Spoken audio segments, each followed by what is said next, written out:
11 movie review. ఈ వారం theatres లోకి వచ్చిన లేటెస్ట్ చిత్రాల్లో టాలెంటెడ్ హీరో నవీన్ చంద్ర నటించిన మరో థ్రిల్లర్ చిత్రం 11 కూడా ఒకటి.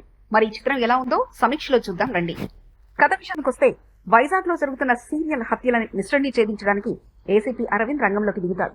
కేసును ఛేదించేందుకు చేసిన ప్రయత్నాల్లో ఓ షాకింగ్ రెవల్యూషన్ వెలుగులోకి వస్తుంది. అసలు హత్యలు ఎవరు చేస్తున్నారు, ఎందుకు అనే రహస్యాలను సినిమాలో వివరిస్తుంది.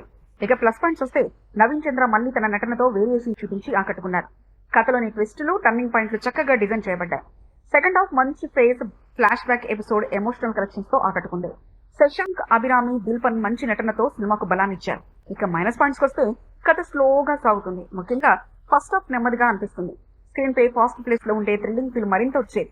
నవీన్ చంద్ర పాత్రను బాగా డిజైన్ చేసినా అది లో టోన్ లో ఉండడం వల్ల మైనస్ అయ్యి. చివరిగా 11 ఓ డీసెంట్ క్రైమ్ థ్రిల్లర్ కథ. బ్యాక్ గ్రౌండ్ నటన బాగున్నప్పటికీ నెమ్మదైన కథను కొంచెం తగ్గించి ఉంటే ఇది మరింత ఇంపాక్ట్ క్రియేట్ చేయగలిగేది. క్రైమ్ మిస్టరీని ఇష్టపడే వారికి తప్పకుండా ఓసారి చూడదగిన సినిమా అయితే కావచ్చు.